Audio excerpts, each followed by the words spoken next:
Morning students, आज 6th class के geography के लास्ट चैप्टर को हम समझाने वाले हैं।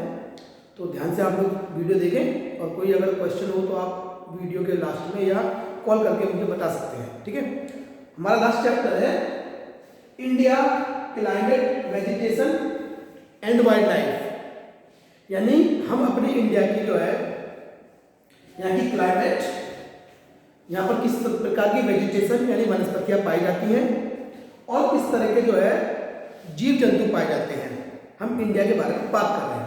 सबसे पहले बात करते हैं वेदर, मौसम क्या है पहले ये समझना जरूरी है। हमारे डे टू डे जो चेंजेज होते हैं, चाहे टेम्परेचर में, मौसम में, मॉइस्चर में या हवा तेज चलना, मंद धीमी चलना, तो वो रोज जो परिवर्तन होता है डेली, आज कुछ और मौसम होता है, कल कुछ और मौसम होगा, तो वो डेली का जो बदलाव होता है मौसम में, जो दिन प्रतिदिन बदलाव होने वाले चेंजेस को जो है मौसम कहते हैं।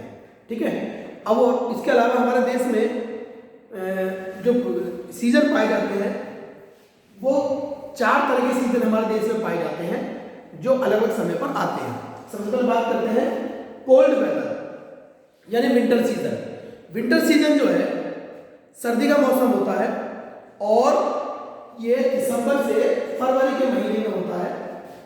ठीक है, इसमें बहुत सर्दी होती है, लोगों को ऊनी कपड़े पहनने होते हैं, गर्म चीज़ें खाते हैं। ठीक है, अपने आप को ज़्यादा रैप करते हैं कपड़ों में, ज़्यादा कपड़े, मोटे कपड़े, ऊनी कपड़े पहनते हैं ताकि उन्हें सर्दी महसूस ना हो। इसमें टेम्परेचर बहुत ज़्यादा नीचे चला जाता है, जिसके कारण जो है ठंड लगती है। दूसरा, हमारे जो सन की रेज है, सन की जो किरणें हैं वो सीधी ना पड़ करके वो तिरछी हो जाती है, जिसके कारण जो है सर्दी का मौसम प्रारंभ होता है। यानी सन जो हमारी अर्थ जो है सन के चक्कर लगाती है, राउंड लगाती है, तो वो थोड़ी तिरछी है, टिल्टेड है, जिसके कारण उसके सन के रेज जो है तिरछी पड़ती हैं, तो उस समय उस एरिया में जो है सर्दी का मौसम होता है। हमारा इंडिया जो है वो भी इस परिस्थिति से गुजरता है, जिसके कारण यहाँ पर सर्दी का मौसम होता है। दूसरा होता है हॉट वेदर यानी समर गर्मी का मौसम, जो मार्च से लेकर के मई के महीने में होता है और इसमें सन के रेज, सन की जो किरणें हैं बिल्कुल सीधी जो है वो पड़ती है इन एरिया में, जिस एरिया में हमारा इंडिया भी आता है, और वहाँ पर गर्मी का मौसम होता है जिसमें बहुत ज़्यादा पसीने आते हैं, गर्म हवाएं चलती है, जिन्हें लू कहा जाता है। ठीक है, टेम्परेचर बहुत ज़्यादा हाई हो जाता है। ठीक है, और मॉइस्चर भी ज़्यादा होता है, चिपचिपा जो है बॉडी चिपचिपी हो जाती है। ठीक, इसके अलावा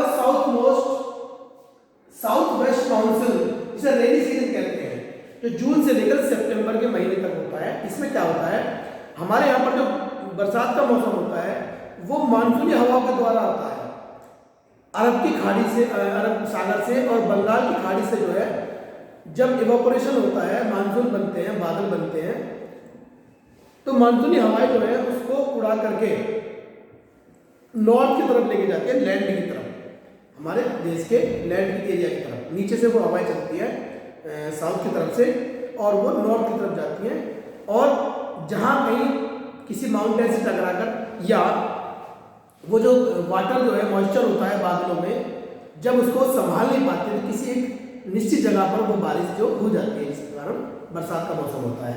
तो वो हमारे यहाँ पर इंडिया में जो बरसात होती है वो मानसूनी हवा के द्वारा होता है। वो हवाएं जो है उन मानसून को, बादलों को उड़ा करके ले जाती है और किसी माउंटेन से टकराकर या जब वो उस वाटर को संभाल नहीं पाती है तो किसी एक निश्चित स्थान पर वो गिर जाता है, जिसे वर्षा कहते हैं। तो ये वर्षा का सीजन जो है हमारे यहाँ पर जून से लेकर सितंबर के महीने तक होता है। उसके बाद जो चौथा सीजन है वो है रिट्रेटिंग मानसून या ऑटम, जिसे शरद ऋतु कहा जाता है। इसमें क्या होता है कि जो मानसून रेनी सीजन में यानी कि जून से सितंबर तक जो मानसून सीजन होता है, जब वो मानसूनी हवाएं, वो बादल वापस लौटते हैं, जहाँ से वो चलते हैं वापस उसी तरफ लौटते हैं, यानी अरब सागर की ओर या बंगाल की खाड़ी की ओर। तो वापसी में वो जो मार्ग, जो रास्ते में जो भी प्लेस होते हैं वहाँ पर बरसात करते हुए जाते हैं और फिर वापस जाकर के जो है बंगाल की खाड़ी में या अरब सागर में वापस चले जाते हैं। इसे हम कहते हैं रिट्रीटिंग मानसून ऑटम, जो अक्टूबर से लेकर नवंबर के महीने में होता है। ठीक है, तो ये मैंने सीजन के बारे में आपको बता दिया। दूसरा आता है क्लाइमेट। क्लाइमेट क्या है, मौसम मैंने बता दीजिए, जो दिन प्रतिदिन के जो बदलाव होता है, चाहे टेम्परेचर में हो, मौसम में हो, हवा में हो, तो उसे मौसम कहते हैं। जबकि यही परिस्थिति यानी किसी एक स्थान का टेम्परेचर जब लंबे समय तक एक सा होता है, किसी एक स्थान का लंबे समय तक जब एक ही सर्द जब मौसम होता है, ठंडा मौसम होता है, किसी एक स्थान पर भी लंबे समय तक जब बरसात का मौसम होता है तो हम उसे क्लाइमेट कहते हैं। ठीक है, यानी जलवायु। जलवायु वो होती है जो किसी एक समय पर लंबे समय तक एक सा ही मौसम रहता है तो उसे क्लाइमेट कहा जाता है, उस जगह की जलवायु कहा जाता है। हमारे यहाँ पर जो जलवायु है, क्लाइमेटिक कंडीशन जो है वो कई चीज़ों से इफेक्ट करती है, यानी कि प्रभावित होती है। पहला लोकेशन जो है, लोकेशन के हिसाब से क्लाइमेट चेंज होती है हमारे इंडिया के अंदर। दूसरा एल्टीट्यूड, यानी ऊंचाई वाली जगहों पर जो है जो जलवायु है थोड़ी अलग होती है। और डिस्टेंस फ्रॉम द सी, यानी सागर से जिसकी जितनी दूरी होती है उसके हिसाब से भी क्लाइमेट अलग होती है।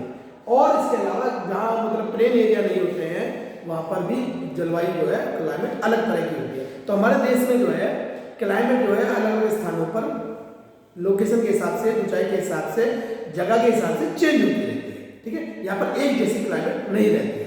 ठीक है, क्यों नहीं रहती है? क्योंकि अगर हम भारत की बात करने लगे तो भारत में क्लाइमेट कैसी है, जैसलमेर, बीकानेर जो कि रेगिस्तानी क्षेत्र है हमारे देश के, वहाँ पर बहुत ज़्यादा गर्मी, इतनी गर्मी कि टेम्परेचर बहुत ज़्यादा हाई हो जाता है। ठीक है, और जबकि इंडिया के ही दूसरा स्थान है जिसे कहते हैं द्रास या कारगिल, जम्मू एंड कश्मीर में, वहाँ पर इतना ज़्यादा सर्द होती है, ठंडी की मतलब बर्फ पड़ती है। तो क्लाइमेट दोनों जगह चेंज हो गई, एक जगह तो बहुत ज़्यादा गर्मी है, रेगिस्तानी क्षेत्र है, हॉट है, और एक तरफ बहुत ज़्यादा सर्द है, तो क्लाइमेट चेंज है। जबकि अगर हम कोस्टल एरिया की बात करें, तटवर्ती क्षेत्रों की, जो तटवर्ती क्षेत्र कहे जाते हैं, जो समुद्र के आसपास के क्षेत्र माने जाते हैं, जैसे मुंबई और कोलकाता, यहाँ पर जो है मानसून जो क्लाइमेट है मॉडरेट रहती है, अर्थात ना ज़्यादा सर्दी होती है ना ही ज़्यादा गर्मी होती है। इसके अलावा अगर हम बात करने लगे मेघालय, जो कि हमारे देश का एक स्टेट है, वहाँ पर मेसराम जो एक जगह है, वहाँ पर दुनिया की सबसे ज़्यादा बारिश होती है। तो तीनों जगह जो है, सब जगह डिफरेंट टाइप ऑफ क्लाइमेट हमारे यहाँ पर पाई जाती है। अलग अलग क्षेत्रों पर, अलग अलग स्थानों पर क्लाइमेट अलग अलग होती है। मैंने आपको दो जगह बता दी, जैसलमेर, बीकानेर और द्रास जो कि कारगिल में है, यहाँ पर सर्दी, और इसके अलावा मेघालय जहाँ पर दुनिया की सबसे ज़्यादा बारिश होती है। ठीक है, तो ये भी बताया गया, जबकि जैसलमेर वहाँ बिल्कुल बारिश नहीं होती। ठीक है, तो यहाँ पर हमारे यहाँ पर क्लाइमेट है थोड़ी सी डिफरेंट है। अब बात करते हैं कि क्लाइमेट कंडीशन के आधार पर ही हमारे यहाँ पर जो है वेजिटेशन यानी वनस्पति भी अलग अलग प्रकार की पाई जाती है। मेनली यहाँ पर 5 टाइप ऑफ जो है फॉरेस्ट पाए जाते हैं। पहला जो है वो है tropical rain forest. Tropical rain forest यानी उष्णकटिबंधीय वर्षावन कहे जाते हैं, जो जहाँ पर सन की रेज बिल्कुल सीधी पड़ती है, डायरेक्ट जो पड़ती है, वहाँ पर जो है ट्रॉपिकल रेन फॉरेस्ट पाए जाते हैं, जहाँ पर बहुत ज़्यादा बरसात होती है और उन बरसात के कारण वहाँ जो पेड़ हैं वन बहुत घने होते हैं, इतने घने कि सूर्य की जो रोशनी है वो भी नीचे तक नहीं पहुँच पाती, आपस में इस तरह गुथे हुए होते हैं। और इसके अलावा वहाँ पर जो है पेड़ जो है वो अपने पत्तियाँ जो है अलग अलग टाइम पर गिराते हैं, यानी किसी एक पर्टिकुलर सीजन में नहीं गिराते। जैसे हमारे यहाँ पर अगर सर्दी आ गई, गर्मी आती, तो सर्दी के मौसम में जब पेड़ जो पत्तियाँ गिराते हैं, लेकिन गर्मी आती उन पेड़ों से पत्तियाँ आ जाती हैं, तो वही पर्टिकुलर सीजन हो गया, साल में एक बार। लेकिन इन जगहों पर ट्रॉपिकल जो क्षेत्र है, ट्रॉपिकल रेन फॉरेस्ट में, यहाँ पर पेड़ जो है अलग अलग टाइम पर अपनी पत्तियाँ गिराते हैं, किसी एक पर्टिकुलर सीजन में नहीं गिराते। इसके अलावा यहाँ पर जो है जो पेड़ पाए जाते हैं, मैं आपको बताया हूँ कौन कौन से पेड़ वहाँ पर पाए जाते हैं।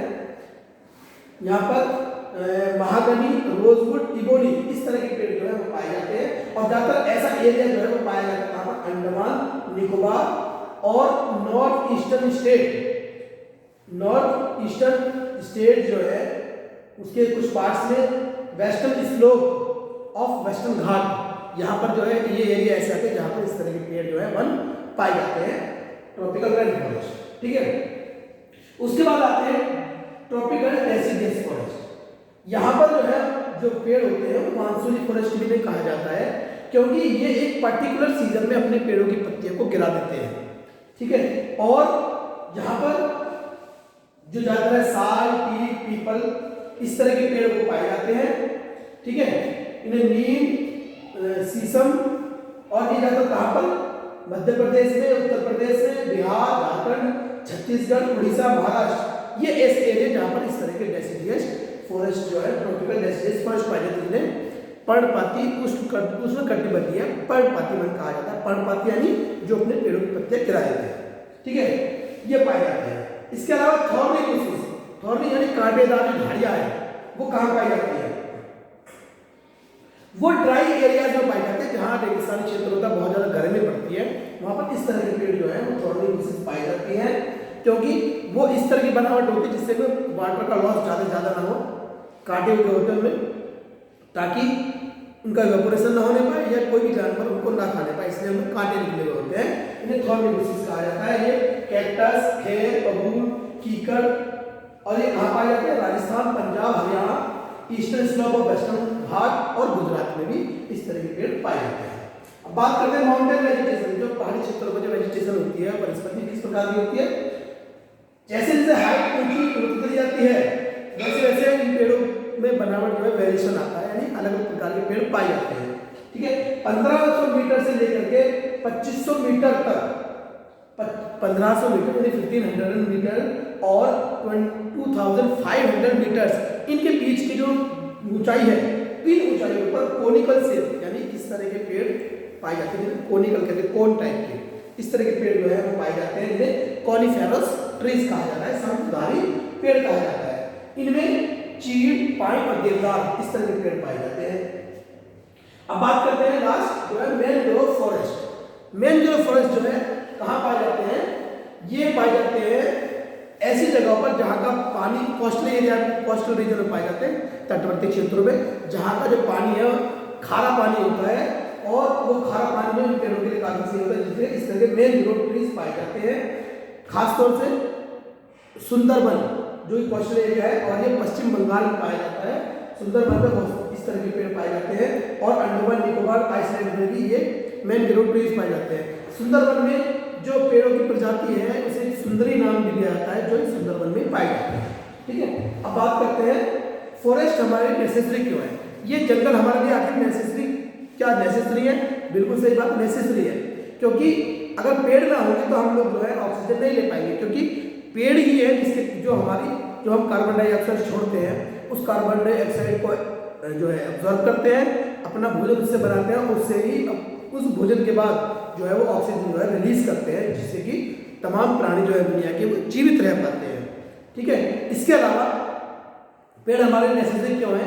क्योंकि वो हम बहुत सारे पदार्थ जो है वो प्रोवाइड करते हैं, जैसे कि टिम्बर यानी इमारती लकड़ी होती है, जिससे कि फर्नीचर बनाया जाता है, पेड़ों से प्राप्त होता है। फ्यूल जलाने के लिए जो लकड़ी होती है, फ्यूल होता है, वो हमें जंगलों से प्राप्त होता है। वुड मिलती है, लकड़ियाँ मिलती है। फॉडर यानी पशुओं का चारा हमें जंगलों से मिलता है। और मेडिसिनल प्लांट भी होते हैं कुछ, जिनमें जिस दवाई बनती है, इस तरह के भी पौधे पाए जाते हैं। हर्ब्स पाई जाती हैं, जड़ी बूटियाँ, वो हमें पेड़ों से मिलती है, जंगलों से मिलती है। लाख जिसे कहते हैं, लाख बड़े मजबूत चीज होती पदार्थ होता है, वो हमें पेड़ों से मिलता है। और इसके अलावा हमें जो है हनी यानी शहद मिलता है, कम एक्सेट्रा यानी पेपर भी जो हम बुक पढ़ते हैं, नोटबुक पढ़ते हैं, काम करते हैं स्कूल का, वो भी हमें पेड़ों से, जंगलों से प्राप्त होता है, ठीक है। लेकिन ये पेड़ जो है दरअसल काटे जा रहे हैं, जिसके कारण जो है जंगल नष्ट होते जा रहे हैं। और जंगल नष्ट होने के कारण जो है ये चीज़ें जो आजकल औषधि हमें नहीं मिल पाती, जो आने वाली पीढ़ी के लिए बड़े नुकसानदायक साबित होगी। इसलिए पेड़ों को हमें बचाना चाहिए। सरकार भी इसके लिए कुछ कदम उठा रही है, वो जो है वन उत्सव जैसे प्रोग्राम कार्यक्रम चला रही है, जिससे कि इन पेड़ों को हरा भरा रखा जा सके और आगे तक ये सुरक्षित रह सके, प्रोटेक्ट किया जा सके, ठीक। दूसरा, ये जंगल ही है जो कई जीवित प्राणियों के जो है रहने की जगह भी होती है, ठीक है। तो इसलिए जंगल हमारे लिए बहुत इंपॉर्टेंट है, जिसके कारण जो हम लोग जीवित रह पा रहे हैं। और यही जंगल जो है कई जो वैरायटी होती है वाइल्ड लाइफ की, जीव जंतुओं की स्थान भी होते हैं, ठीक है। हमारे यहाँ कई तरह की वैरायटी पाई जाती है वाइल्ड लाइफ की, जिसमें रेप्टाइल्स, एम्फीबियंस, मम्बल्स, बर्ड्स, इंसेक्ट और वर्म्स, ठीक है। टाइगर हमारा जो है नेशनल एनिमल है और ये हमारे देश के कई हिस्सों में पाया जाता है। इसके अलावा गिर फॉरेस्ट जो गुजरात में है, वहाँ पर एशियाटिक लॉयंस जो है वो पाए जाते हैं। एशिया में सबसे ज़्यादा लॉयंस जो है वो इस क्षेत्र में पाए जाते हैं। और आसाम जो है इसमें वन हॉर्न राइनोसोरस ये पाए जाते हैं। एलिफेंट जो है केरला और कर्नाटक में पाए जाते हैं। इसके अलावा कैमिल और एस ये हमारे ग्रेट इंडियन डेजर्ट में पाए जाते हैं जो, और इसके अलावा रन ऑफ कच्छ में पाए जाते हैं। इसके अलावा हिमालय के जो क्षेत्र हैं उनमें wild goats, snow leopard, bears etcetera इस तरह की चीजें पाए जाते हैं। और इसके अलावा मंकी, वोल्फ, जैकाल, नीलगाय, चीतल ये हमारे देश में जो जीव जंतु पाए जाते हैं। पीकॉक हमारा नेशनल बर्ड है। इसके अलावा दूसरे और भी बर्ड है जो हमारे देश में पाए जाते हैं, जैसे कि पैरट, पीजन्स, मैना, गीज, बुलबुल और इसके अलावा डक्स। ठीक है, अब रेप्टाइल की बात करने लगे तो स्नेक्स में जैसे कोबरा, क्रेब्स इस तरह के जीव जंतु हमें जो है हमारे देश में पाए जाते हैं। लेकिन जैसे जैसे जंगल काटे जा रहे हैं ये जंगल जो है इन जीव जंतु के जो हैबिटेट्स है, यानी कि जब ये रहने के साथ नहीं रहे तो कुछ जीव जंतु ऐसे हैं जो विलुप्त की कगार पर है या कुछ विलुप्त हो चुके हैं। उसके लिए हमें जो है इन जंगलों को बचाना चाहिए। सरकार भी इसके लिए जो है कार्य कर रही है। उसमें कुछ जंगल जो है जिन्हें वाइल्ड लाइफ सेंचुरी बनाया गया है, संरक्षित किया गया है। और इसके अलावा कुछ ऐसे कार्यक्रम भी सरकार चला रही है जैसे प्रोजेक्ट टाइगर, प्रोजेक्ट एलिफेंट, जिससे कि इन जीव जंतुओं को बचाया जा सके। सरकार के इस अथक प्रयास के कारण ही आज हमारे देश में जो टाइगर जो कम होते जा रहे थे अब उनकी संख्या बढ़ गई है। ठीक है, तो इस तरह सरकार तो कार्य कर ही रही है और वो जंगलों को बचाने के लिए जो है वन महोत्सव भी चला रही थी ताकि जंगल बचाए जा सके और इन जीव जंतु के रहने के स्थान भी सुरक्षित रह सके। ठीक है, तो इसके लिए जनता भी जो हम लोगों को भी जो है थोड़ा आवाज उठानी चाहिए, जनरल अवेयरनेस जो है लोगों को बढ़ाए ताकि इन जंगलों को कटने से बचाया जा सके। इसके अलावा जो लास्ट पॉइंट है वो है कि हमारे यहाँ पर जो है माइग्रेटरी बर्ड्स यानी कुछ ऐसे पक्षी हैं जो दूसरे देशों से आकर के आते हैं एक पर्टिकुलर सीजन में, जिनमें pelican, Siberian crane, stork, flamingo, Pintail duck ये दिसंबर से मार्च दिसंबर में आते हैं, मार्च तक यहाँ रहते हैं। ये साइबेरिया से आते हैं जो कि रूस में होता है।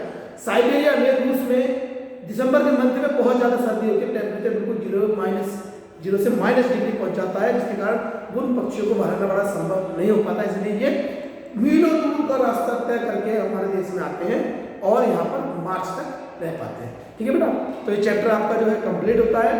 इसी के साथ आपका ज्योग्राफी का सिलेबस भी समाप्त होता है। सिलेबस आई थिंक सारा मैंने कंप्लीट कर दिया है सभी में, ज्योग्राफी में भी, सिविक्स में भी, हिस्ट्री में भी। इसके अलावा यदि कुछ रह जाता है तो आप मुझे बता सकते हैं या कोई भी क्वेश्चन आपका रह जाता है तो आप मुझे कॉल करके बता सकते हैं। Thank you.